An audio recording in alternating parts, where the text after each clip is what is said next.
पासून नवरात्रोत्सवाला सुरुवात होते। कोल्हापुरातील अंबाबाई मंदिरात 8:40 घटस्थापना होणार आहे। यासाठी मंदिरात पहाटेपासूनच भाविकांनी मोठी गर्दी केलेली आहे। दरम्यान माझे सहकारी भूषण पाटील आपल्याला थेट मंदिरातून आढावा देणार आहेत। भूषण,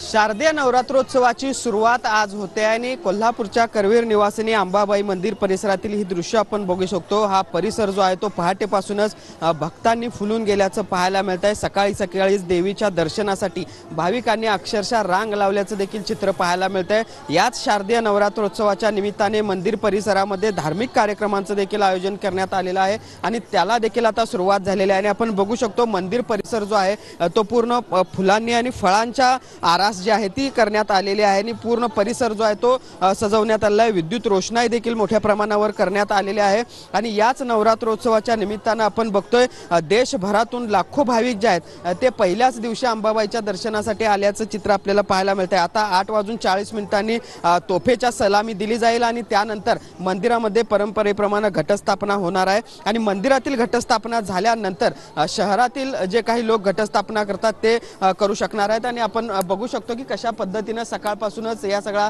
अंबाबाई मंदिराच्या परिसरामध्ये स्थानिक भाविक असतील, त्याचबरोबर बाहेर गावावरून नवरात्रीच्या निमित्तानं आलेले भाविक असतील, यांनी गर्दी जी आहे ती केल्याचं पाहायला मिळतंय। या सगळ्या नवरात्रोत्सव काळाच्या निमित्तानं आपण बघतोय मोठा पोलीस बंदोबस्त देखील या ठिकाणी तैनात करण्यात आलेला आहे। सुरक्षेची पूर्णतः खबरदारी जी आहे ती पश्चिम महाराष्ट्र देवस्थान समितीकडून घेण्यात आलेली आहे आणि एकूणच भक्तिमय वातावरण या सगळ्या सध्या संपूर्ण महाराष्ट्रातच अशाच पद्धतीने पसरलंय। धन्यवाद तुम्ही दिलेल्या सविस्तर माहितीसाठी।